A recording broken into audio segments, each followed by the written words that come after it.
the session 2, bee diseases and its control measure. Fungal diseases. Chalkboard disease. It is found in Asia, Japan, temperate America and Europe, and this disease has been reported to cause serious problem to the beekeeper.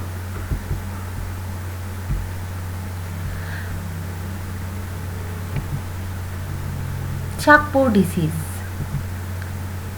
So this is a disease which is caused by the fungus Ascopharia apis. So it affects the honeybee brood, and this fungus only forms the spores during the sexual reproduction.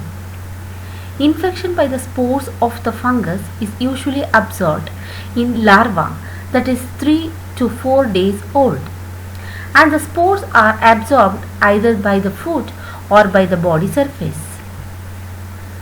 What are the symptoms of this disease? So initially the dead larvae swell to the size of the cell and are covered with the whitish mycelia of the fungus. Subsequently, the dead larvae mummify, harden, shrink and appear chalk-like. The color of the dead larva varies with the stage of the growth of mycelia.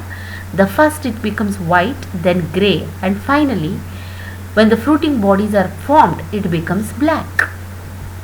This is how it changes its color from white and black mummies. What are the control measures of this disease? So as with the other brood diseases, the bees remove the infested brood with their hygiene behavior, which is especially effective for white mummies. Though as soon as the fruit bodies of apis have been developed, cleaning honeybees spread the spores within the colony by this behavior. During the white mummy stage, the fungus continues to develop at the hive bottom. So if the mummies are not removed quickly, the spores may enter the brood cells carried there by circulating air. At early stages of chalkboard infections, adding the young adult workers into the hive and hatching brood combined with the sugar syrup feeding proves to be helpful to control.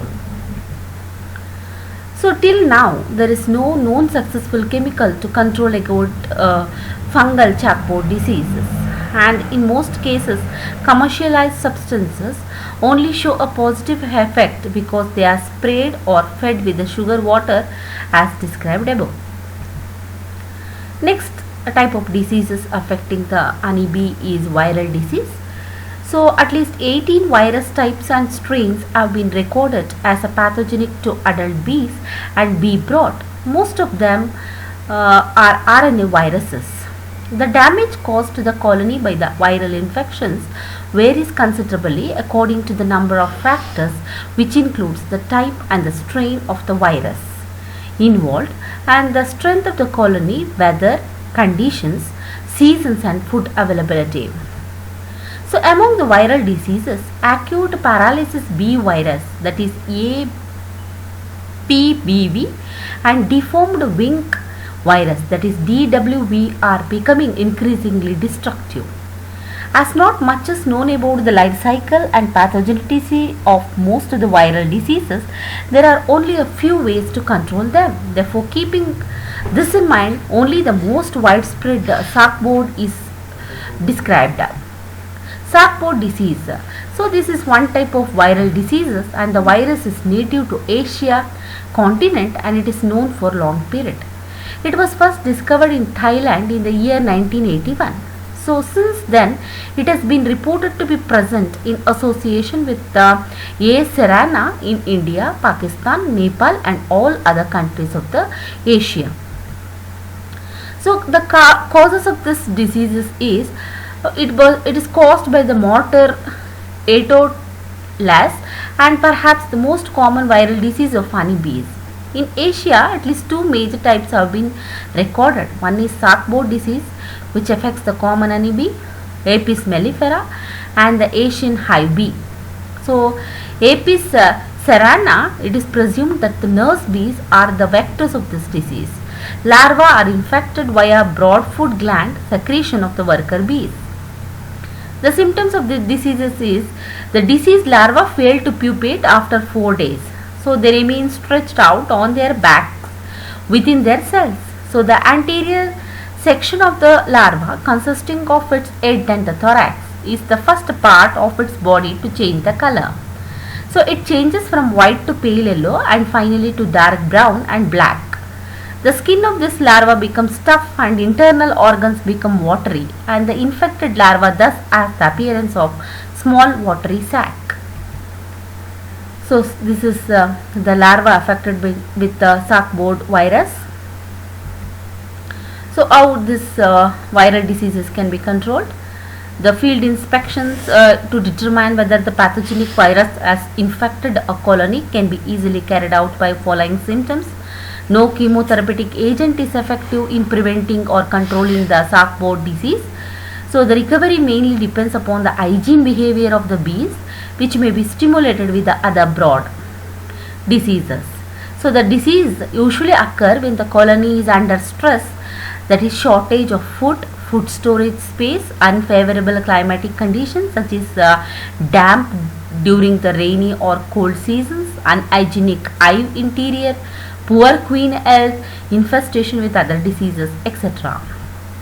So in severe cases, requeening the colony, that means the queen has to be replaced with another healthy queen, and removing the infected brood combs and taking other management measures to restore the colony strength, such as providing food and adding workers population, generally gives the good result. Next is protozoan disease. Nosema disease. Nosemosis. So nosema disease is generally regarded as one of the most destructive disease of the adult bees, which affect the workers, queens and the drones. Seriously affected worker bees, they are unable to fly and may crawl about at the hive entrance or stand trembling on the top of the frames. So the bee appear to age physiologically. So their lifespan gets much shortened and their hypopharyngeal glands deteriorate, and the result is the rapid dwindling of colony strength. So other important effects are abnormally high rate of winter losses and queen supersiders. So the causes of this protozoan disease is this Nosema apis, whose spores infest the bees and are absorbed with the food. It germinates in the midgut, and after penetration into the gut wall, the cells multiply, forming the new spores that infect the new gut cells. So the nutrition of the bee is impaired, particularly the protein metabolism. So what are the symptoms of this disease? In severe cases of infestation, the abdomen of the infected worker becomes swollen and shiny in appearance. On dissection, the individual circular constructions in the alimentary canal of uninfected bees are clearly visible, while the constructions cannot be seen clearly in a diseased bees. So the most reliable method of detecting Nosema disease involves the laboratory procedure using a microscope for the diagnosis. And the bees are killed and their abdomens are removed and ground in water, taking about 2 to 3 ml per sample, and a drop of suspensions of pulverized bee abdomen is then viewed under the microscope.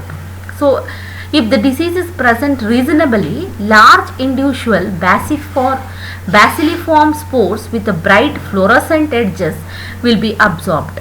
So the microscopic inspection of queen's fecuses make it possible to verify the presence or the absence of the diseases. So how these protozoan diseases can be controlled? Nosema can be best controlled by keeping the colonies as strong as possible and removing the possible causes of stress. Colonies and apiary should receive adequate ventilation and protections from the cold and humidity. So the bee should have a possibility of foraging regularly in order to defecate, and this prevents the spreading of the spores within the colony. The beekeeper should also ensure that their colonies and the queens come from the disease-free stock. Hive equipment that is suspected of being contaminated by Nosema apis spores should be thoroughly decontaminated, preferably by heat and fumigation. So the only effective chemotherapeutic method currently available for treating the protozoan nosemia diseases is to feed the colony with fumigillin, that is 25 mg active ingredient per liter of the sugar syrup, preferably at a time when the colony is likely to encounter stress conditions such as during the long winter or rainy seasons. So the active ingredients of fumigillin, it is an antibiotic, and it is at most important that no medications be administered to the colony when there is a chance of contamination of the honey crop. Thank you.